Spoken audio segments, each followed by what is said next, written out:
This conference will now be recorded. Okay, good morning, everyone.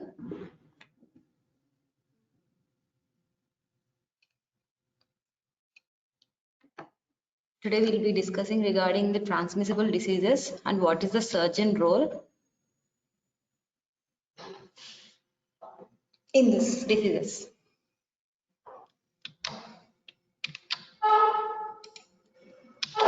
So first we'll see some introduction, next modes of transmission, risk of transmission.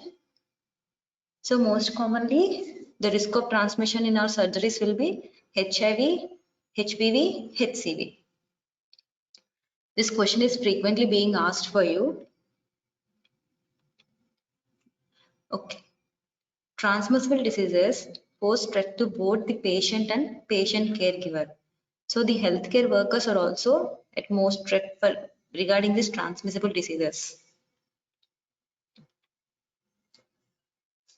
So we have to see the modes of transmission, the risk factors for transmission, and how should we prevent this, precautions to be taken to prevent this. Okay, even if the precaution is taken, but still the some needle prick injury has occurred, then how to take post-exposure prophylaxis after this accidental exposure, and what are the ethical issues regarding these transmissible diseases is essential for every surgical resident. So we have to see this.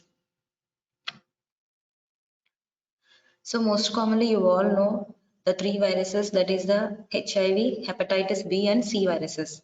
So these three we should take into precaution to prevent the infection from these three viruses. So what are the modes of transmission? Most common, needle prick injury. So when the healthcare workers like sisters or doctors while doing the surgeries, we the surgeons carry the blade. So due to the blade or needle prick injury is the most common. So exposures that place healthcare workers at potential risk are percutaneous injuries, example like needle stick or cut with a sharp object. And one more is contact of mucous membrane or non-intact skin with blood tissue or other potentially infectious fluids. If somewhere you have some injury, so there is no epidermis and there is some mucous contact with the body fluids of the patient infected with HIV, HBS, AG or HCV, then that you're also at risk. So following skin puncture from a needle or a sharp object is 0.3% risk in HIV, 6 to 30% in HPV, 1.8% in HCV. After the mucous membrane exposure is 0.09% in HIV.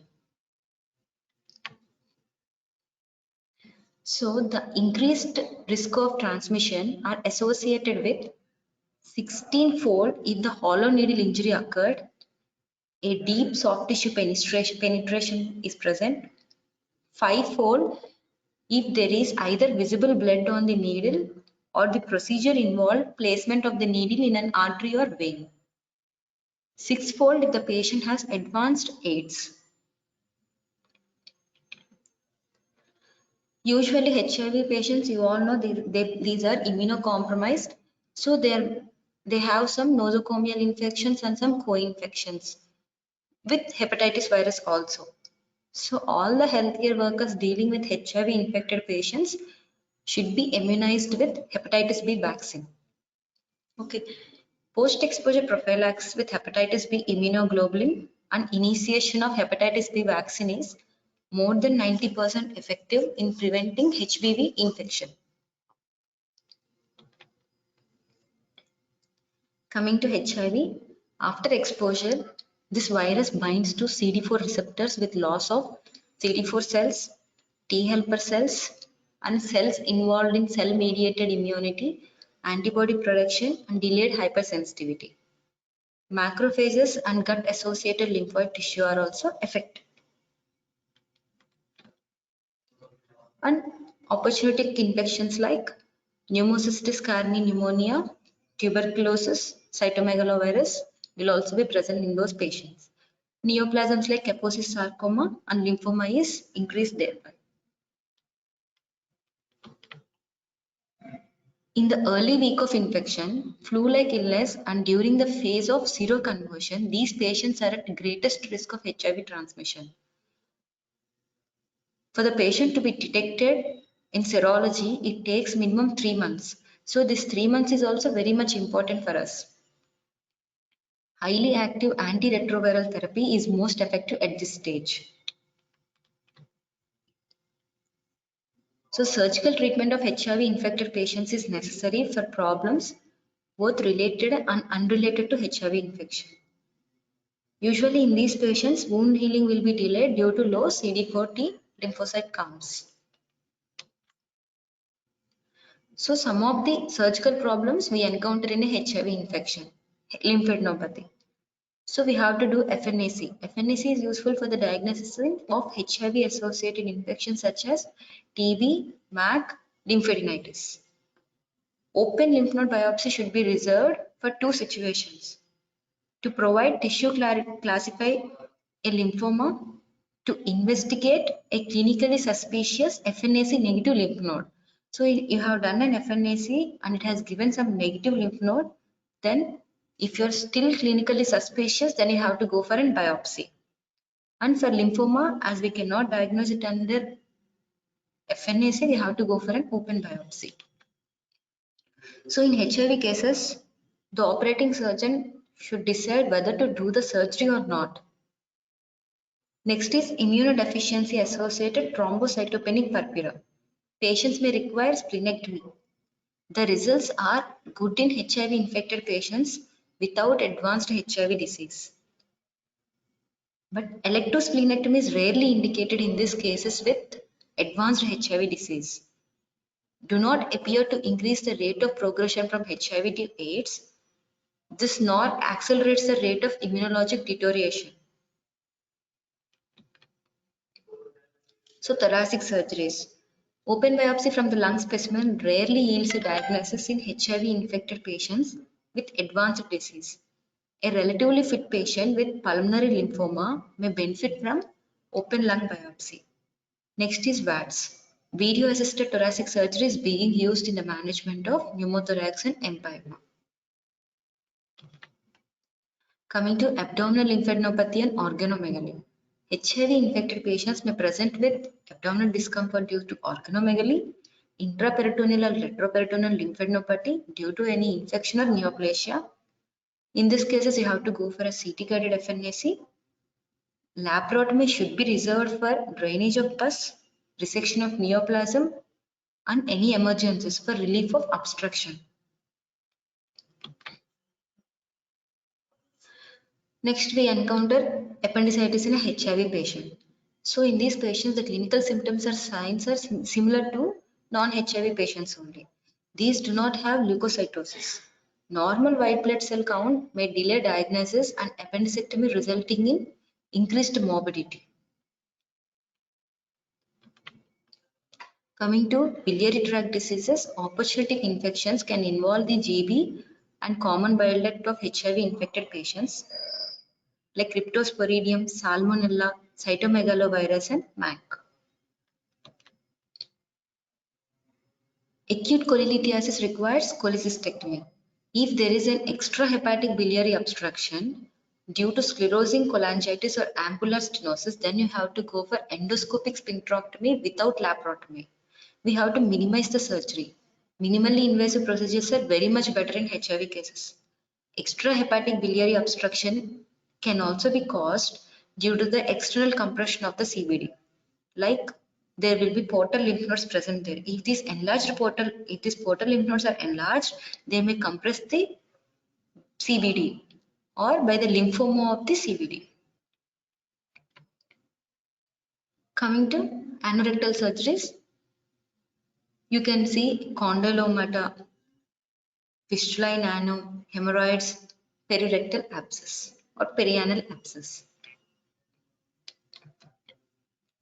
Safe procedures in case are in hemorrhoids you can do rubber band ligation and open hemorrhoidectomy. SCC of the anus occurs in HIV infected patients in association with anal condylomata. Safe methods of treatment are excision, cautery, and laser ablation.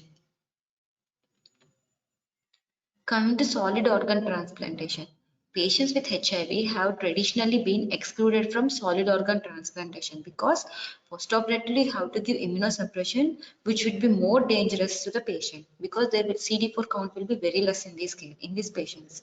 In the setting of effective retroviral therapy, people with HIV are dying less frequently from progression to AIDS, but more often from the comorbid conditions affecting both liver and kidney.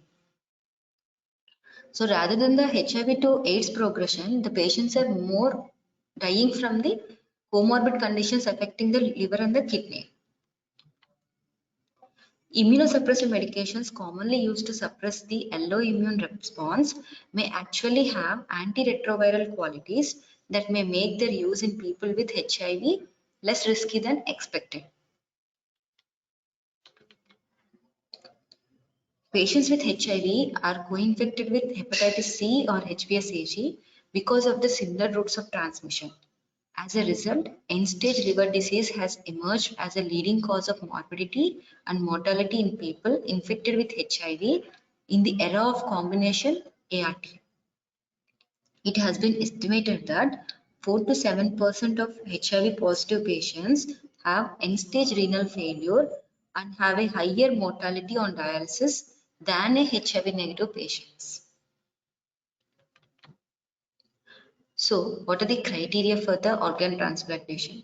For liver transplantation, there should be undetectable viral loads and CD count should be greater than 100. No history of opportunistic infection should be present.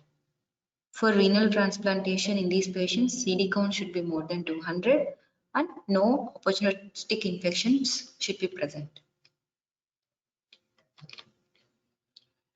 Here, early graft and patient survival has been equivalent to that seen in HIV negative recipients.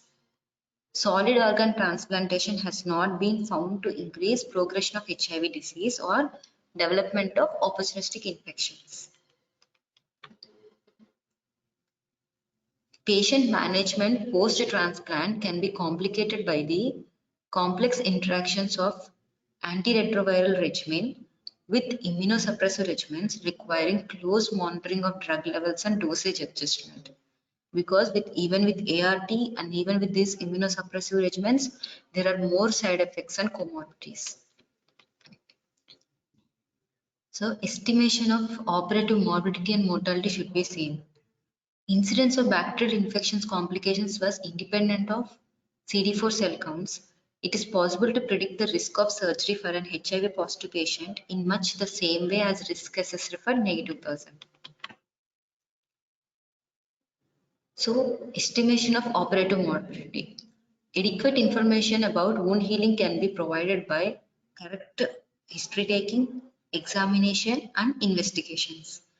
An otherwise fit HIV positive person with good muscle mass probably has the same risk of wound complications as an HIV negative person. Methods for preventing perioperative HIV transmission. So perioperatively, how do you prevent it? You have to see infection control precautions and you have to change the surgical techniques. Mandatory preoperative HIV testing should be done in every case. Non-operative treatment of HIV infected persons, we should take more precaution. We should not do any case like that. We have to see whether the HIV patient should be operated or not, so that risk of transmission will be decreased for us also.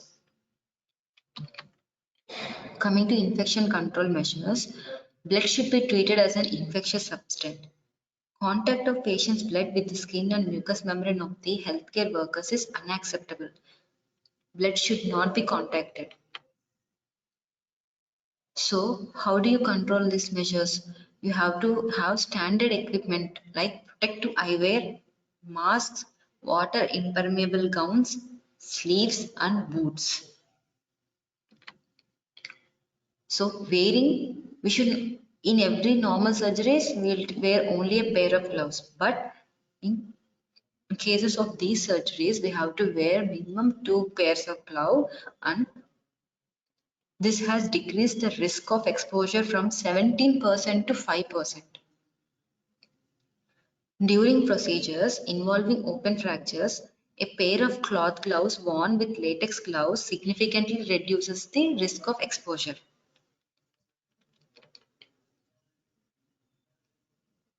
And the healthcare workers can minimize the risk of occupational HIV infection by following adherence to universal precautions, refraining from direct patient care if one has exudative lesions or weeping dermatitis. If some HIV patient has come with some surgical condition and they are having some exudative lesions and weeping dermatitis, we have to avoid the surgery unless and until it's a very emergency and life-threatening condition. Disinfecting and sterilizing reusable devices employed in invasive procedures like the instruments and etc. This disinfection and sterilization should be done very well. And the premise of universal precaution is that every specimen should be handled as if it is from a positive case and it is an infected. All samples should be double bagged, gloves should be worn when drawing the blood, spills should be immediately disinfected with bleach, or else that also will be risk of transmission. Universal precautions has been drawn up by the CDC in the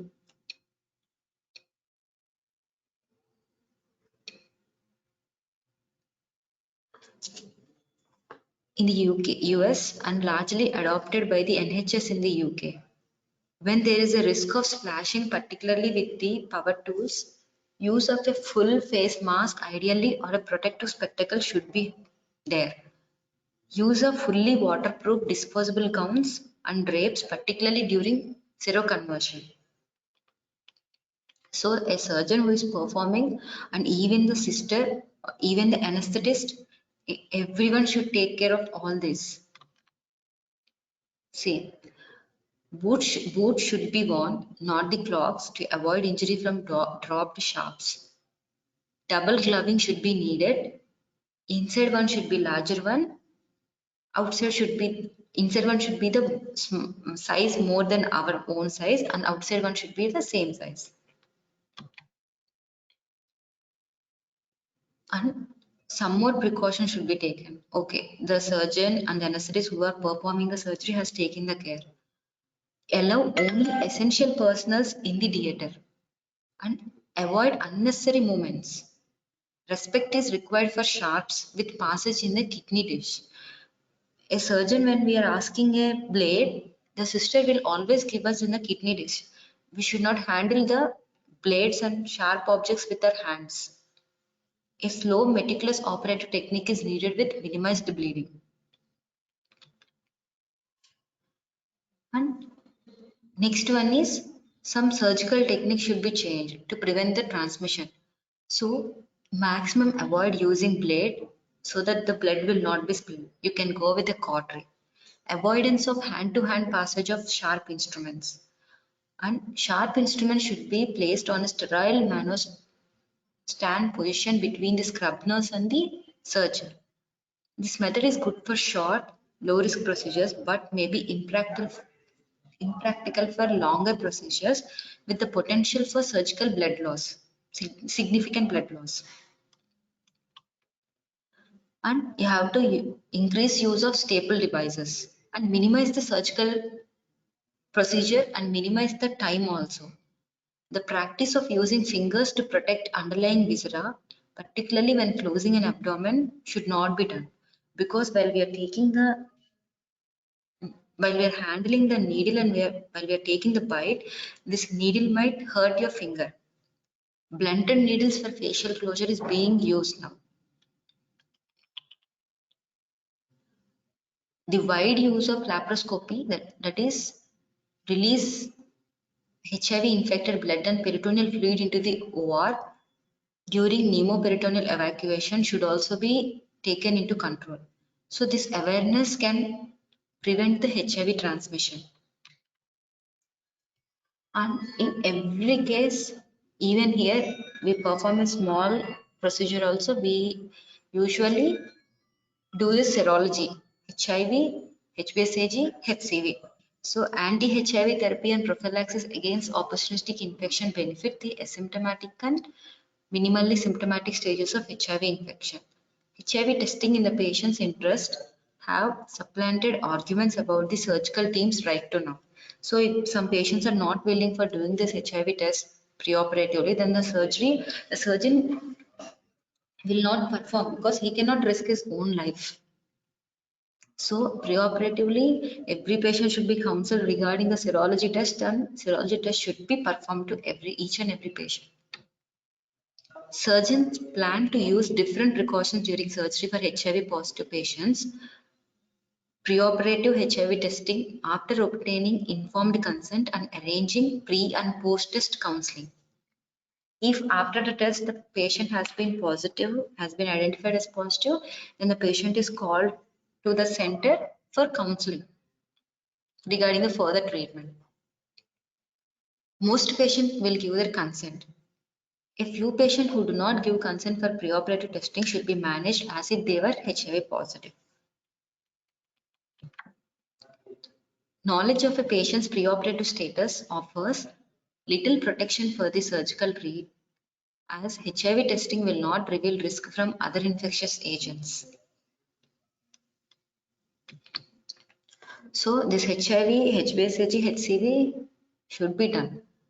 Non-operative treatment. Every patient who has attended need not go for surgery. So the surgeon should plan what are the benefits and risks. So the surgeons plan treatment weighing the risks of the patient against the potential benefits to the surgery. HIV epidemic has added a new weight to the scale, the risk of surgical treatment. So non-operative treatment. Some surgeons believe they have the right to choose whether to treat HIV infected patients. Some surgeons do not operate on positive cases. So it is their own choice to choose between those. Arguments supporting this view include belief that all HIV patients should be treated in specialized centers, traditional right of physician to decline to treat certain patients as long as prompt referral to another physician is made, responsibilities of the surgeons to protect themselves, their families, and their co-workers against occupationally acquired illness. So it is the surgeon's choice. Okay, even though we took some precautions, we have already injured. So what is the post-exposure prophylaxis? Prophylactic administration of zidovudine would decrease this to 80%. After the hollow needle stick injury, first we have to wash the wound on the injury cleanly with water, with soap water. Then we have to take zidovudine post-exposure prophylaxis. Recommendations for post-exposure prophylaxis include a basic 4-week regimen of 2 drugs, zidovudine and lamivudine, or lamivudine and stavudine, or didenosine and stavudine for most HIV exposures. An expanded regimen that includes the addition of a third drug for HIV exposure that pose an increased risk for transmission.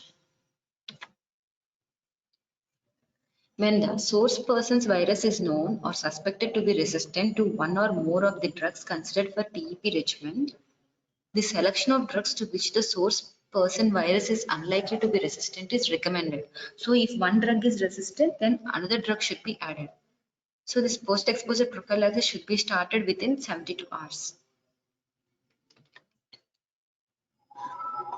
And HIV transmission might not occur only from the patient to the doctor.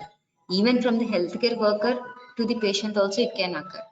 Since the onset of the epidemic, HIV transmission to the patient has been associated with 2 healthcare providers, a Florida dentist and a French orthopedic surgeon. Since 1990, at least 22,759 patients have received medical care from 53 US healthcare providers with HIV infections, including 29 dental and 15 surgeons. So this retrospective review of these patients identified 113 HIV infected patients, 3 of whom represented the infections associated with the 2 healthcare providers listed above. Provided to patient HIV transmission is a possible but rare event. So healthcare to patient is can be possible, but it's rare. Infection control precautions should reduce the risk of both patient to provided and provided to patient transmission of bloodborne infections, both vice versa. Not only from the patient to the healthcare worker, but from also the healthcare worker to the patient. So, if the surgeon weighs the risk and benefit to the patient and believes that the procedure has a positive effect on the patient's life, then only he should offer the surgical treatment. Like we have already previously discussed, every case should not be done surgery. We have to see what are the risks and what are the benefits. So, if the patient has having more benefit than risk, then only we have to take the patient to surgery. So, classification of antiretroviral drugs. Nucleoside reverse transcriptase inhibitors, non-nucleoside reverse transcriptase inhibitors, nucleotide reverse transcriptase inhibitors, protease inhibitors, and entry or fusion inhibitors. NRITs are zirobudin, stavudin, lamivudin. NNRTIs are efavirenz, nevirapine.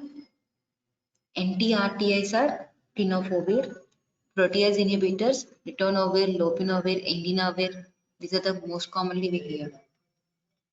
Enfibrittide is fusion inhibitors. Coming to hepatitis B virus. Bloodborne hepatitis viruses, HPV, HCV cause hepatitis, cirrhosis and HCC.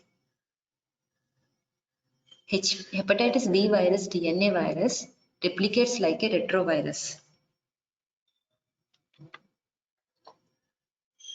Post-exposure prophylaxis. Hepatitis B vaccine prevents hepatitis B related cirrhosis and HCC. Hepatitis B vaccine is given at 0, 1, 6 months interval.